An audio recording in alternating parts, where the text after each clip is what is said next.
I'm glad my sister slept with my boyfriend. I sat at the dining table pushing food around my plate while my sister Christy talked about herself for the third time that hour. Christy had this way of making every dinner feel like her personal TED Talk. She examined her manicured nails while she spoke, tilting her hand to catch the light like she was admiring a diamond ring that wasn't there. My boyfriend Leon sat next to me scrolling through his phone under the table. Lately, he'd been checking out mentally while I sat right next to him. Christy's boyfriend Mason sat across from me, arms crossed, watching her with the kind of tired expression that told me he'd heard whatever she was about to say at least 10 times before. "So I've been thinking," Christy said. She looked around at all of us like she was about to deliver a keynote speech. "I have this idea. It's kind of crazy, but hear me out." Mason muttered, "Here we go," under his breath, and Christy shot him a look that could curdle milk. He didn't flinch, just leaned back in his chair and waited. I'd always thought Mason was quiet because he was boring. Now I was starting to think he was quiet because he'd learned that speaking up around Christy was pointless. "I think you and I should swap boyfriends," Christy announced. I blinked, then laughed out loud because there was no way she was serious. I looked at Leon expecting him to be laughing too. He wasn't. He had finally looked up from his phone and was watching Christy with more interest than he'd shown me in months. "I'm serious," Christy continued. She smiled the way she always did when she wanted something, the one that made her look sweet, but felt like a threat. "Think about it. Mason is so boring. No offense, babe." She waved her hand in Mason's direction without actually looking at him. He never wants to do anything spontaneous. He just wants to stay home and watch movies and cook dinner. It's like dating a retirement home. Mason snorted quietly. "Better than dating a tornado that destroys everything and calls it excitement," he said. His voice was calm, but there was an edge underneath it. Christy ignored him completely, like she hadn't even heard him speak. "And Leon?" Christy said, leaning forward with her chin in her hand. "He's adventurous. He's fun. He's always down to try new things. I just feel like we'd be way more compatible. It makes sense if you think about it." I stared at her. "You're insane," I said flatly. "I'm practical," she replied. "Why should we both be stuck in relationships that don't fit when we could just trade? It's not like any of us are married, Bailey." "Christy, that is genuinely the dumbest thing I've ever heard you say. And you once told me you thought the sun and the moon were the same thing." "I was 12, she snapped. "And stop deflecting. I'm offering you an upgrade." She gestured toward Mason like he was a prize on a game show. Mason raised an eyebrow but said nothing. Leon cleared his throat. "I mean," he said slowly, "it's not the worst idea." My whole body went cold. I turned to look at him so fast my neck cracked. "Excuse me?" He shrugged. One of those lazy, careless shrugs that made me want to throw my fork at his face. "What?" "I'm just saying. Might be fun to try something different. We've been together 2 years, Bailey. Things get stale." "Stale," I repeated. My voice came out flat and hard. "Yeah, don't act like you haven't noticed." I had noticed. I just thought it was something we'd fix together, not something he'd use as an excuse to trade me in for my sister. Christy clapped her hands together. "See? Leon gets it. Come on, Bailey. 1 month. That's all I'm asking. If it doesn't work out, we switch back and forget it ever happened. No harm done." "No," I said. "Why not?" "Because it's crazy. Because you're my sister. Because this isn't a Netflix movie. Pick a reason." She rolled her eyes so hard I thought they might get stuck. "God, you're so dramatic. It's not that serious. Mason doesn't care." She looked at him expectantly. "Right, babe? Tell her you don't care." Mason looked directly at me. His expression was unreadable, but something flickered behind his eyes. Exhaustion. Maybe amusement. Maybe pity. Whatever makes this dinner end faster. Christy beamed like he'd just proposed. "See?" She reached into her designer purse and pulled out a folded piece of paper. I even drafted a little contract. 1 month minimum. No backing out early. No running to mom and dad. We all agree to give it a real shot. She slid the paper across the table toward me. "Come on, Bailey. Live a little. Unless you're scared Mason won't like you." That was the trap. I saw it the second she said it.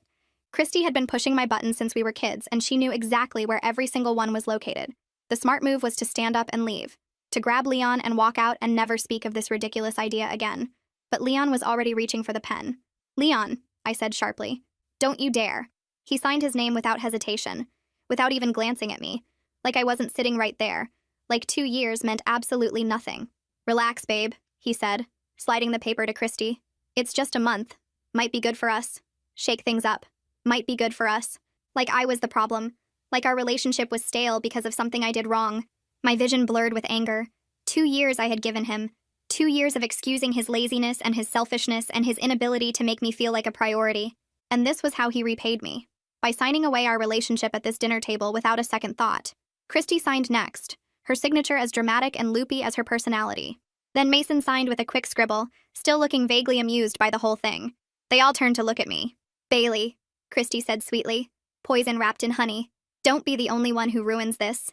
I should have walked away. I should have told every single one of them to rot. But Leon had signed that paper like he'd been waiting for an escape hatch, and something about that made me refuse to be the pathetic one begging him to stay. I grabbed the pen, signed my name in hard, angry strokes, then threw the pen onto the table so hard it bounced. Christy smiled. That perfect, practiced smile that never once reached her cold eyes. "Trust me," she said. "This is going to be the best thing that ever happened to you." She had no idea how right she was.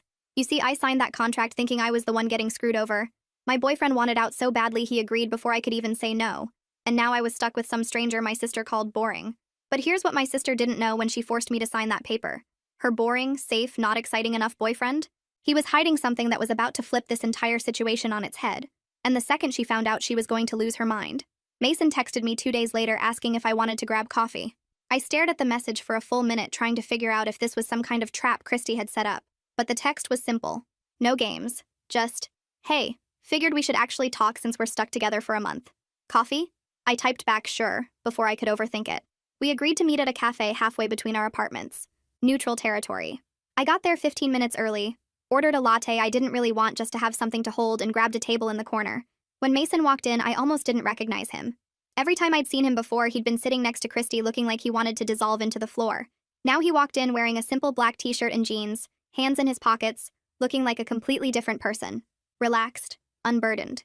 He spotted me and gave a small wave before sitting across from me. For a moment, neither of us said anything. Then he laughed quietly and shook his head. "This is weird, right?" he said. "It's not just me?" "It's extremely weird," I quickly agreed. "I keep waiting for Christy to pop out from behind a plant and tell me this was all some elaborate prank." "That would require her to admit she was wrong about something," Mason said. "So we're safe." I snorted. I couldn't help it. He smiled a little, and I realized I'd never actually seen him smile before. Not once in the entire year Christy had been dating him. "So," he said, leaning back in his chair, "how are you holding up? With the whole Leon situation?" I wrapped my hands around my cup and thought about how to answer that. The honest answer was that I'd spent the last 2 days cycling between rage and humiliation. The polished answer was that I was fine and handling it maturely. I went with honest. "I keep replaying it in my head," I admitted. "The way he just signed that paper without even looking at me." I was already gone in his mind. Mason nodded slowly. "Yeah, that was rough to watch." "Was it obvious?" I asked. "From the outside, I mean. That things were bad between us?" He considered the question for a moment. "I don't know if bad is the right word. It was more like he wasn't fully there. Every time I saw you two together, he was either on his phone or looking somewhere else. You'd be talking and he'd be checked out. I noticed because—" He stopped himself. "Because what?" "Because Christy does the same thing to me," he said. "Different flavor, but same energy. She's not checked out, she's just waiting for her turn to talk. Every conversation is just her waiting for an opening to bring it back to herself." "The TED Talk thing," I said. "Exactly. I used to think maybe I was boring. She told me I was boring so many times I started to believe it. But then I realized she called everything boring that wasn't directly about her. A movie she didn't pick? Boring. A restaurant that wasn't Instagram-worthy? Boring. Me wanting to spend a night cooking dinner instead of going to some overpriced club? Boring. She called you a retirement home at dinner. That's a new one, actually. Usually it's grandpa or old man or my personal favorite. Why are you so obsessed with being comfortable?" He said the last part in a pitch-perfect imitation of Christy's voice, and I laughed harder than I meant to. "She's exhausting," I said. "I love her because she's my sister, but God, she's exhausting." "She's a black hole," Mason said.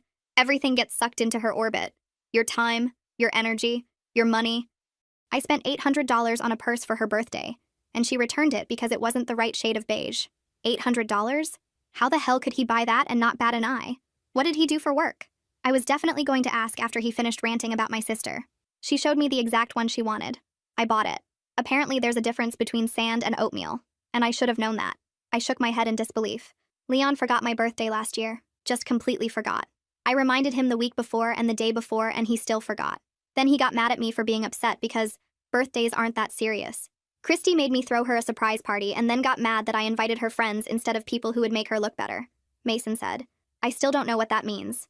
"It means she wanted hot friends for photos," I said. "Her friends are hot. Not hot enough, apparently." We both laughed and something changed between us. The awkwardness melted away, and suddenly we were just two people who had been through the same war comparing scars. "Can I be honest with you?" Mason asked. "Please." When Christy brought up this whole swap thing, I wasn't surprised. I was relieved. I've been trying to find an exit for months, but every time I brought up breaking up, she'd cry or threaten to tell everyone I was emotionally abusive or say she'd hurt herself. I was trapped. My stomach turned. "Mason, that's manipulation. Yeah, I know. But when you're in it, you don't see it clearly. You just feel guilty all the time and you don't know why. He ran a hand through his hair. Anyway, I signed that contract because it was the first door she'd opened willingly. Even if it's only a month, it's a month where I don't have to pretend anymore. I understood that more than I wanted to admit. Leon made me feel like I was asking for too much, I said quietly. Somehow wanting him to pay attention to me was needy. He made it feel like expecting him to remember things was demanding. I kept shrinking myself to fit into whatever space he left for me, and it was never enough. We both picked wrong, Mason said. We really did. He smiled again. That small, quiet smile that made his whole face soften. Well, silver lining, at least we're stuck with each other now instead of them. Is that a silver lining? I guess we'll find out. I smiled back. For the first time since that disaster of a dinner, I felt something other than anger. I felt seen. Hey, random question, I said. What do you do for work? I realized I don't actually know anything about you. Christy never talked about you unless she was complaining. Mason hesitated. Something flickered across his face. Not quite discomfort. More like he was deciding how much to share. I actually just quit my job, he said. About 3 weeks ago. Oh. I tried to keep my expression neutral. So how did he afford the $800 bag? Was he secretly a trust fund baby? Are you looking for something new or? Not exactly. He took a long sip of his coffee. I quit because I don't really need to work anymore. He paused and laughed awkwardly. This is going to sound insane. I won the lottery. Like actually won. Not like $100. I mean, I won millions. I choked on my latte. Coffee went down the wrong pipe and I spent the next 30 seconds coughing while Mason handed me napkins looking mildly concerned. Sorry, he said. I probably should have led with that. You probably should have, I wheezed. Millions? Yeah. Millions. Plural. Yeah. And Christy doesn't know? Nobody knows. I haven't told anyone.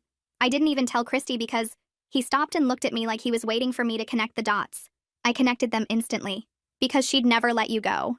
Because she'd never let me go, he confirmed. She'd suddenly love everything about me. The staying home, the cooking, the comfortable, quiet life. All of it would become perfect the second she found out there was money attached. I sat back in my chair and stared at him. This man my sister had thrown away because he wasn't exciting enough. This man she called boring and safe and compared to a retirement home. He was a millionaire and she had absolutely no idea. She's going to lose her mind, I said. Mason's jaw tightened. Yeah, he said quietly. I know. A millionaire. This man my sister threw away because he wasn't exciting enough had just won millions of dollars. I knew my sister better than anyone. I knew exactly what she was like when she didn't get what she wanted. But Christy not getting something she never knew existed? That was one thing. Christy finding out she had it and gave it away? That was going to be nuclear. The only question was how long until she found out. And honestly, it didn't take long at all. Mason called his mom a week later to tell her the mortgage was paid off. I was sitting next to him on his couch when he made the call, and I watched his whole face light up as she cried happy tears on the other end. It was one of the most genuine moments I'd ever witnessed. What neither of us realized was that Christy had shown up unannounced again, still using the key she refused to give back. She was standing in the hallway when she heard him say, "It's done, Mom. The whole thing. You and Dad never have to worry about the house again." Then we heard someone screaming like a banshee. It was Christy. How? Christy shrieked, storming into the living room like a tornado in designer heels. How did you pay off a mortgage, Mason? That's hundreds of thousands of dollars. Where did you get that kind of money? Mason's face went pale. He ended the call with his mom and stood up slowly. Christy, you need to leave. I'm not going anywhere until you tell me what the hell is going on, she screamed. Her eyes were wild, darting between me and Mason like she was trying to solve a puzzle that would ruin her life. You work a normal job. You drive a 10-year-old car. You told me you couldn't afford to take me to Cabo for my birthday. And now you're paying off mortgages? It's none of your business, Mason said. His voice was calm, but I could see his hands shaking slightly. We're not together anymore. Remember? You made sure of that. Christy's head snapped toward me. You, she hissed. You knew. You knew this whole time, didn't you? That's why you agreed to sign that contract so easily. You knew he had money and you played me. I scoffed. Are you hearing yourself right now? You proposed the swap. You wrote the contract. You forced everyone to sign. I didn't even want to be part of this ridiculous situation, but you and Leon made that choice for me. There's no way this is a coincidence, Christy insisted. Her voice was getting higher and more unhinged with every word. You must have found out somehow. Maybe you went through his stuff. Maybe you hacked his bank account. I don't know how, but you knew and you stole him from me. I didn't steal anyone, I shot back. You threw him away. You literally handed him to me on a silver platter because you wanted my neglectful checked-out boyfriend instead. That was your choice, Christy. No one made you do that. I didn't have all the information, she screamed. If you had known he was rich, you would have pretended to love him, I finished. That's exactly why he didn't tell you. He knew you'd only want him for his money. And look at you right now, proving him right. Christy's face turned a shade of red I'd never seen before. She looked like she was about to spontaneously combust. This isn't fair, she wailed. I deserve to know these things. We were together for a year. You should have told me. Why? Mason asked quietly. So you could suddenly find me interesting? So you could pretend the staying home and cooking and comfortable life wasn't boring anymore? I know exactly how that conversation would have gone, Christy. You would have loved everything about me the second you found out there was money attached. And that's exactly why I never told you. Christy opened her mouth to respond, but nothing came out. For once in her life, she had nothing to say. She grabbed her purse and stormed out, slamming the door so hard a picture frame fell off the wall. I thought that would be the end of it. I was wrong. The next morning, my phone exploded with calls from my mother. When I finally answered, she told me Christy had called an emergency family meeting and I needed to come home right now. No excuses. I walked into my parents' living room an hour later to find Christy already in position. She was curled up on the couch with a blanket around her shoulders, tissues scattered around her, eyes red and puffy from what I assumed was strategically timed crying. My mom sat next to her, rubbing her back. My dad stood by the fireplace looking uncomfortable. Bailey, my mom said in that soft, disappointed voice she reserved for moments when she thought I'd done something wrong. We need to talk about this situation with Mason. Let me guess, I said flatly. Christy told you her version and now I'm the bad guy. No one said that, my mom said. Your sister is hurting. Christy let out a theatrical sob. I just want things to go back to normal, she whimpered. I made a mistake. I admit it. I should never have suggested the swap. But Bailey is rubbing it in my face and refusing to switch back, and it's not fair. A mistake, I repeated. You planned this for weeks. You drafted an actual contract. You brought a pen to dinner, Christy. I didn't know what I was giving up, Christy wailed. He kept things from me. He hid who he really was. How was I supposed to make a fair decision without all the information? So now it's his fault you treated him like garbage? I asked. He didn't owe you his bank statements. You were supposed to love him, not treat him like a wallet. My dad cleared his throat. Bailey, maybe your sister has a point. This whole thing has gotten out of hand. Why don't you just end it early and let everyone move on? She hasn't stopped crying. She's crying because she missed out on millions, I said. Not because she lost some great love. If Mason was still broke, she'd be at brunch right now posting selfies with Leon. That's not fair, Christy insisted. You don't know what's in my heart. I had something real with Mason and I didn't see it. Is that what you want me to say? Fine. I was blind. I took him for granted. But I see it now. You see his wallet? I said. That's not the same thing. My mom sighed. Bailey, please. Just consider ending this early. For the family's sake. I looked at my parents. At my sister. At the perfectly orchestrated intervention designed to guilt me into giving Christy what she wanted. And I felt something cold and final settle in my chest. No, I said.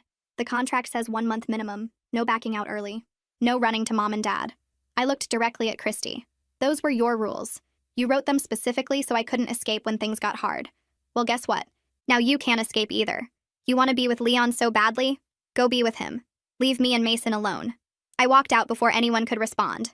2 days later, Mason showed up at my apartment looking exhausted. He dropped onto my couch and pulled out his phone without saying a word. You need to see this, he said, handing it to me. I scrolled through the messages from Christy. There were dozens of them. Maybe hundreds. I made the biggest mistake of my life. Please give me another chance. I miss you so much. I miss your cooking. I miss your hugs. I miss everything about you. I'll change. I promise. I'll stay home every night. I'll watch whatever you want. I'll never complain again. I love you, Mason. I've always loved you. I was just too stupid to see it. I'll cook for you. I'll learn all your favorite recipes. I'll be the girlfriend you always deserved. Please. I'm begging you. I'll do anything. Anything. I looked up at Mason. She's offering to cook? That's how you know she's desperate. She once told me she'd rather die than learn how to use a stove, he said flatly. Now she's offering to make me breakfast, lunch, and dinner. She's also offered to delete Instagram, stop going to clubs, and quote, be happy with a boring life as long as it's with you. Wow, I said. She really wants that money. He took his phone back and tossed it on the coffee table. I'm not responding. I'm done. What are you going to do? He looked at me and something in his expression made my chest tighten. Stay right here, he said, with someone who actually sees me. She begged. She cried. She dragged our parents into it. She blew up his phone with messages saying things she never said once during their entire relationship. Nothing worked. The contract she created to trap me was now the thing keeping her locked out. But if you think my sister just gave up after that, you don't know her at all. When begging doesn't work, she switches tactics. And what she did next almost destroyed everything I was building with Mason. The next 2 weeks with Mason were the happiest I'd been in years. We fell into a rhythm that felt natural in a way my relationship with Leon never had. Mason cooked dinner while I sat on his kitchen counter and we talked about everything and nothing. He remembered that I liked my eggs over medium, and that I hated cilantro, and that I always needed a glass of water on my nightstand before bed. Small things. Things Leon never bothered to learn in 2 years. One night we stayed up until 3 a.m. watching terrible horror movies and making fun of the bad acting. Another night he taught me how to make his grandmother's pasta recipe and didn't get frustrated when I overcooked the noodles twice. He laughed and said, "Third time's the charm." And it was. We ate that pasta on his living room floor because neither of us wanted to move to the table, and it was the best meal I'd ever had. "You know what I like about you?" Mason said one night while we were lying on his couch, my head on his shoulder, some cooking show playing in the background that neither of us were watching. "My devastating wit and charm," I offered. He smiled. "You don't perform. You just exist. You're not trying to be anything other than exactly who you are. Being with you feels like I can finally breathe." My chest tightened in the best way. "I don't think anyone's ever said that to me before." "Then no one's been paying attention," he said quietly. He shifted so he could look at me properly. "I mean it, Bailey. You're funny and sharp and you don't pretend to be someone you're not. That's rare. That matters." I didn't know what to say. I wasn't used to someone seeing me like that. Wasn't used to being enough exactly as I was. "You matter too," I finally said. "Just so you know. You're not boring or safe or whatever other stupid words people have used. You're steady. You're kind. You remember things. You show up." I paused. "That's everything." Mason's expression softened in a way that made my heart stutter. I kissed him for the first time that night. It felt like the most natural thing in the world. Christy must have sensed that something had changed because that's when the sabotage started. Our first real date was at a small Portuguese restaurant Mason loved. We were halfway through our appetizers when I heard a familiar voice behind me. "Oh my God, what a coincidence," Christy said, appearing at our table like she'd appeared from thin air. She was dressed to kill, full makeup, heels that could double as weapons. "I didn't know you two would be here. Mind if I join?" "Yes," I said flatly. "We mind." She ignored me and pulled up a chair anyway, positioning herself right between us. "So how's it going?" she asked, eyes fixed on Mason. "Getting to know each other? Taking things slow, I hope. You really shouldn't rush into anything serious. Rebound relationships never work out." "This isn't a rebound," Mason said. His voice was calm, but I could see his jaw tightening. "And you weren't invited, Christy. I'm just looking out for both of you," she said sweetly. "Bailey doesn't have the best track record with relationships, and I don't want you to get hurt, Mason. You deserve someone who's going to stick around." "Like you stuck around?" I asked. "When you traded him for someone more exciting?" Christy's smile flickered but didn't drop. "I made a mistake. I've admitted that. But Bailey rushing into something with you isn't going to fix anything. She's just using you to get back at me." Mason stood up and dropped cash on the table. "We're leaving," he said, reaching for my hand. "Don't follow us." We walked out and left Christy sitting alone at the table. But that wasn't the end of it. She showed up at the next date too. And the one after that. Coffee shop. Movie theater. A bookstore where Mason wanted to show me his favorite section.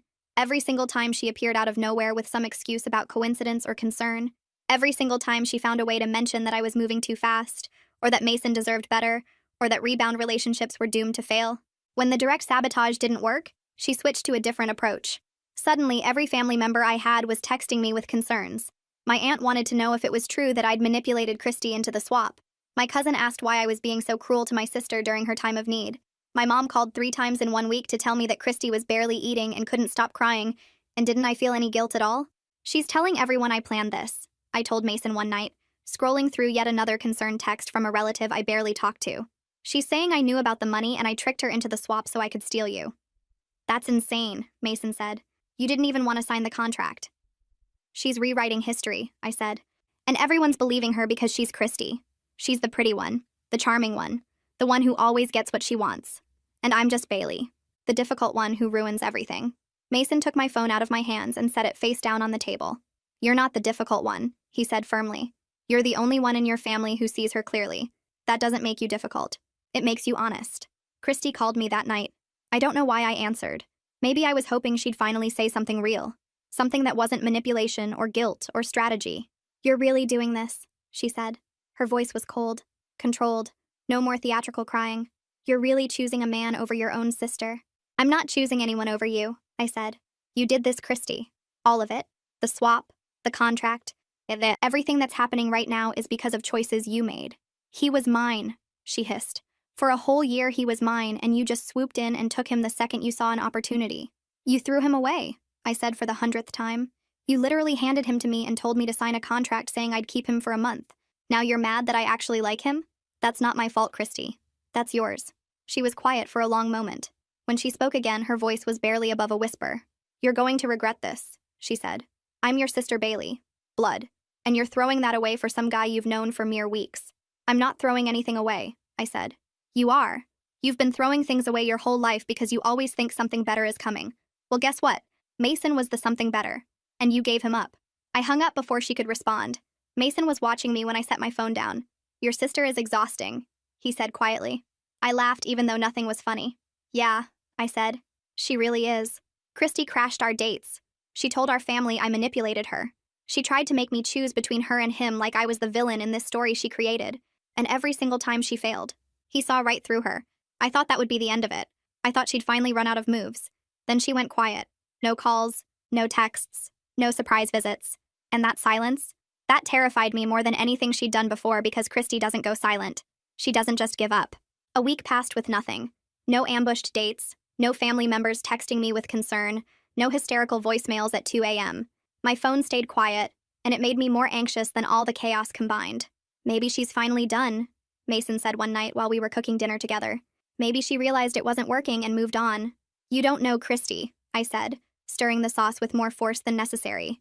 She doesn't move on. She regroups. But days kept passing and still nothing. I started to wonder if maybe I was wrong. Maybe she really had exhausted herself. Maybe even Christy had a limit. Then she texted me. It wasn't a paragraph of guilt or manipulation. Just 6 words. Can we talk? Coffee tomorrow? I stared at the message for 10 minutes before responding. Fine. 2 p.m. I told Mason about it that night and he offered to come with me. I said no. Whatever this was, I needed to face it alone.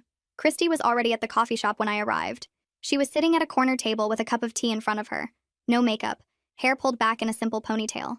She looked almost normal, almost human. It was unsettling. Thanks for coming, she said as I sat down. Her voice was calm. What do you want, Christy? She took a slow sip of her tea and set the cup down carefully. I wanted to apologize for everything. For showing up at your dates, the family stuff, the texts to Mason, all of it. I was out of line and I'm sorry. I waited for the catch, the manipulation hidden inside the apology. But she just sat there looking at me with an expression I'd never seen on her face before. Acceptance. I've had time to think, she continued, and I've made peace with how things are. You and Mason are together. The contract will be over soon. Whatever happens after that happens. She shrugged like it didn't matter. I'm done fighting. Just like that, I said slowly. You're done. Just like that. She smiled, but it wasn't her usual sharp smile. It was softer, almost sad. Enjoy him while you can, Bailey. You two seem happy. And when the month is over, we'll figure out where everyone stands. She tilted her head slightly. Maybe Mason and I will work things out. Maybe we won't. But I'm not going to keep making myself crazy over it. Something about the way she said, enjoy him while you can, made my stomach turn, as if she knew something I didn't. I had a feeling she was already counting down to something. Okay, I said carefully. Thanks for the apology. Of course. She stood up and grabbed her purse. I'll see you around, Bailey. Tell Mason I said hi. She walked out and I sat there for a long time trying to figure out why her being calm scared me more than her being unhinged. Things were finally quiet. I should have felt relieved. Instead, I felt like I was waiting for a bomb to go off. Christy doesn't lose gracefully. She doesn't lose at all. So when she suddenly acted like none of it mattered anymore, I knew something was wrong. I just didn't know what. Then my phone rang at 2 a.m. She was sobbing so hard I could barely understand her. And what she told me next? It changed everything for everyone involved. My phone rang annoyingly on the nightstand next to me in the middle of the night. I sat up in bed and quickly answered the phone knowing nothing good happens after 2 a.m. It was Christy calling. Bailey, she choked out between sobs. Bailey, I messed up. I messed up so bad. This wasn't her theatrical crying. This was different. Raw and ugly and gasping. The kind of crying that comes from somewhere deep and uncontrollable. Christy, slow down, I said. What happened? Are you hurt? I slept with him, she wailed. I slept with Leon. The words hit me like a bucket of ice water. You what? I know, she sobbed. I know. I'm sorry.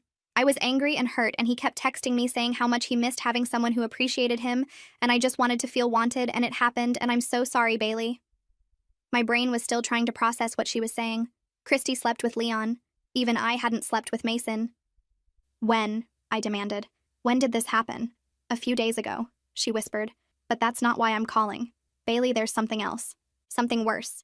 Worse than my sister sleeping with my ex-boyfriend? I couldn't imagine what could possibly be worse than that. He told me after, Christy said, her voice cracking on every word. After we slept together, he told me he has something. An STD. He said he found out a few weeks ago, but he didn't want to tell anyone because he was embarrassed. The room started spinning. I gripped the edge of my mattress to steady myself. He has what? I don't know exactly what, Christy cried. He wouldn't give me details. He just said I needed to get tested and that he was sorry. He said it like it was nothing, Bailey. Like he hadn't just ruined my entire life. My stomach dropped through the floor. 2 days. Leon and I had slept together 2 days before the swap. I remembered it clearly because it had felt like a last attempt to fix something that was already broken. I thought maybe if we reconnected physically, things would get better. They didn't. And now that night might have cost me everything. Christy, I said slowly, my voice shaking. If Leon has something and he found out a few weeks ago, that means he had it when we were together. I slept with him 2 days before the swap. The line went silent except for Christy's ragged breathing. I don't think she'd even considered that. She'd been so focused on her own crisis that she hadn't connected the dots to mine. Oh God, she whispered. Oh God, Bailey, I didn't even think. No, you didn't, I snapped. You never do. I hung up and immediately called Mason. He answered on the second ring, voice groggy with sleep. Bailey, what's wrong? I told him everything. The words tumbled out in a rush, and by the end of it, I was shaking so hard I could barely hold the phone. I'm coming over, he said. Don't move. He was at my apartment in 15 minutes. I opened the door and he pulled me into a hug without saying a word. We stood there in my doorway for what felt like forever while I tried to remember how to breathe. We need to get tested, I finally said into his chest. Both of us. If I have something and we've been together. Hey, Mason said, pulling back to look at me. I haven't slept with anyone else. So whatever's happening, I'm not worried about me. He cupped my face in his hands. I'm worried about you. And we're going to figure this out together, okay? I nodded even though nothing felt okay. We were at the clinic the second it opened. Christy was already in the parking lot pacing back and forth with mascara streaked down her face. Leon pulled up 5 minutes later looking annoyed like he'd been dragged out of bed for something inconvenient. This is ridiculous, Leon muttered as we all walked inside. I told you it's probably nothing serious. You're all overreacting. Overreacting? Christy shrieked. Several people in the waiting room turned to stare. You told me after we slept together, Leon. After. That's not overreacting, that's attempted murder. That's not what attempted murder means, Leon said flatly. I don't care what it means, Christy screamed. You should have told me before. What kind of person does that? The kind who didn't want to have this exact conversation, Leon shot back. Look, I'm not the villain here. I found out and I told people. That's more than a lot of guys would do. You want a medal for the bare minimum? I asked. You had something and you kept sleeping with people anyway. That's not honesty, Leon. That's recklessness. I didn't keep sleeping with people, he snapped. I slept with Christy one time after I found out, and I told her right after. Right after isn't before, Christy yelled. Right after doesn't protect anyone. A nurse appeared and called Leon's name first. He stood up and shot all of us a look of pure irritation. You know what? I'm the one who has to live with this, not you. So maybe save the judgment until you get your own results. He disappeared down the hallway, and Christy immediately burst into fresh tears. Mason put his arm around me and I leaned into him, trying to block out the sound of my sister's sobbing. They called my name next. The nurse led me to a small room with lighting that made everything feel clinical and cold. She asked me questions about my intimacy history, and I answered them with a detached numbness that didn't feel like my own voice. She took blood and handed me a cup for a urine sample and told me results would take 48 to 72 hours. Is there anything else I should know? I asked before she left. She looked at me with practiced sympathy. Try not to spiral before you have answers. I know that's easier said than done, but worrying won't change the results. I walked out of that room feeling like I was carrying a time bomb inside my own body. Mason went in after me even though he insisted he wasn't worried. For solidarity, he said. Christy went last and came out looking like she'd aged 10 years and 15 minutes. The four of us stood in the parking lot afterward in the most awkward silence of my entire life. Leon leaned against his car with his arms crossed, looking defensive. Christy kept checking her phone like the results might magically appear early. Mason held my hand and said nothing. This is your fault. Christy finally spat at Leon. All of this. If you had just been honest from the beginning, if you hadn't pushed for this stupid swap, none of us would be here. Leon shot back. You wanted excitement, Christy. Well, congratulations. This exciting enough for you? Don't you dare blame me for your disease, Christy screamed. It's not a disease, it's a condition, Leon yelled. And I got it from someone else, so technically I'm a victim too. You're a victim? I yelled. That's your takeaway from this. Forget it, Leon said, throwing his hands up. I'm done. Call me when you all decide to stop treating me like a criminal. He got in his car and drove off. Christy collapsed against her own car and started crying again. Mason squeezed my hand. 48 hours, he said quietly. We just have to get through 48 hours. I looked at my sister sobbing in the parking lot, at the empty space where Leon's car had been, at the clinic behind us where our futures were now sitting in vials waiting to be analyzed. 48 hours. It might as well have been a lifetime. Mason stayed with me the whole time even though he had nothing to worry about. He hadn't been with anyone. I had. 2 days before the swap, I'd slept with a man who couldn't even warn me what he was carrying. When the clinic called, I answered on the first ring. They had all 4 results ready, and only one of us was going to walk away destroyed. The clinic called 48 hours later. I was sitting on Mason's couch pretending to watch TV when my phone buzzed with an unknown number. My heart stopped. I answered before the second ring. "Hi, this is Bailey," I said, my voice coming out steadier than I felt. "Miss Holmes, this is Dr. Warren from the clinic. Your results are in. Are you able to come in this afternoon to discuss them?" "Can you just tell me over the phone?" I asked. "Please, I can't wait any longer." There was a pause. Then she said, "Your results came back negative. You're clear." The air rushed out of my lungs. I doubled over on the couch and tears spilled down my cheeks before I could stop them. Mason was next to me instantly, hands on my shoulders, panic in his eyes. "Bailey, what's wrong? What did they say?" I couldn't speak. I just gave him a thumbs up through my sobbing and watched the terror on his face melt into relief. He pulled me into his chest and held me while I cried. "Thank you." I choked into the phone. "Thank you so much." I hung up and we sat there in silence for a long moment. Then Mason's phone rang. He answered it with shaking hands, even though we both knew he had nothing to worry about. He'd gone to get tested for solidarity, not necessity. But I watched his face anyway as he listened. He nodded once, said, "Okay, thank you," then hung up. "Negative," he confirmed. Not that there was any doubt. I laughed through my tears. I know. I just needed to hear it. We had maybe 10 minutes of peace before my phone buzzed again. A text from Christy. "Results are in. Mom and Dad's house. Now."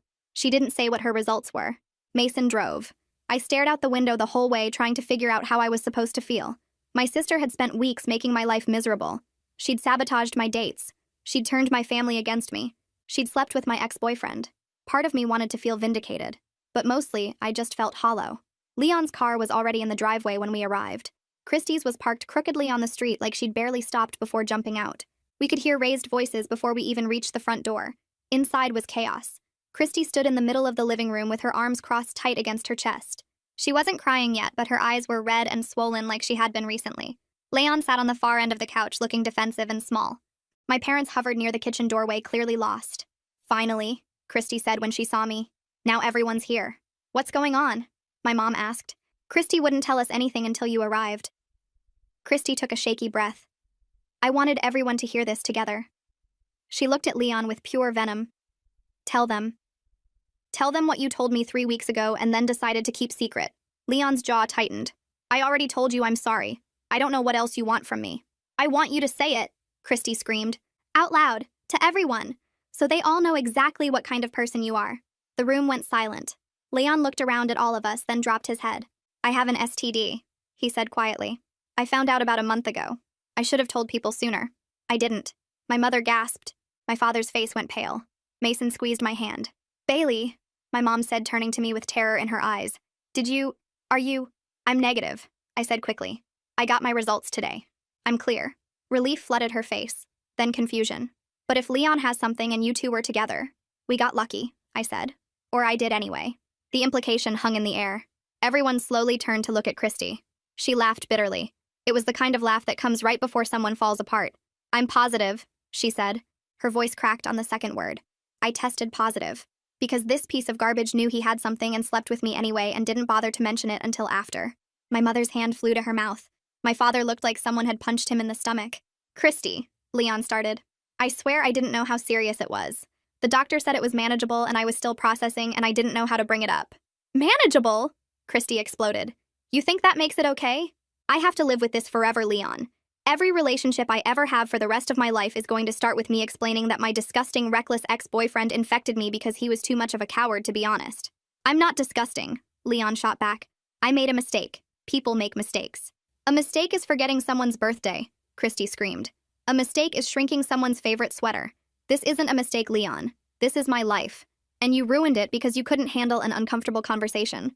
She was shaking now, tears streaming down her face, all the fight draining out of her with every word. "And you know what the worst part is?" she continued, her voice dropping to something broken and raw. "I did this to myself. I had Mason. Sweet, kind, loyal Mason who never would have done something like this to me, who actually cared about me, who turned out to be a millionaire." She laughed again and it sounded like glass breaking. "I had a millionaire who wanted to take care of me and I threw him away for this." She gestured at Leon with disgust. "For a man who couldn't even give me basic human decency." "Christy, I really am sorry," Leon said weakly. "Get out," she whispered. "What?" Get out of this house, she screamed with whatever energy she had left. I don't want to look at you. I don't want to hear your voice. You've done enough damage to last me a lifetime. Literally. Get out. Leon looked around the room hoping someone would defend him. No one did. My father stepped aside and pointed toward the door. Leon grabbed his jacket and left without another word. The door closed behind him and Christy collapsed onto the couch. The screaming was over. What replaced it was worse. Quiet, shattered sobbing. The sound of someone who had finally run out of people to blame. I ruined everything, she whispered between sobs. I had the perfect guy and I threw him away because I thought I deserved more. And now look at me. She buried her face in her hands. Look at what I got instead. I was negative. Mason was negative. Christy wasn't. She completely fell apart in front of everyone, screaming, crying, blaming my ex for ruining her life. And in the middle of her breakdown, the truth finally came out. She told us exactly why she pushed for the swap in the first place. What she said next made everything make sense. And honestly, it made me feel nothing for her at all. The room was quiet except for Christy's sobbing. My parents stood frozen, unsure whether to comfort her or keep their distance. Mason stayed close to me, his hand steady on my back. I watched my sister fall apart and waited to feel something. Sympathy, anger, satisfaction, anything. But there was nothing, just emptiness. Christy, my mom finally said softly, stepping toward the couch. Honey, it's going to be okay. We'll figure this out together. These things are manageable now. Medicine has come so far. You don't understand, Christy choked out. None of you understand. Then help us understand, my dad said. His voice was tired, defeated. Explain to us how we got here. Christy lifted her head from her hands. Her face was swollen and blotchy. Mascara streaked down her cheeks like war paint. She looked at me and something shifted in her expression. Guilt. Real, genuine guilt that I'd never seen on her face before.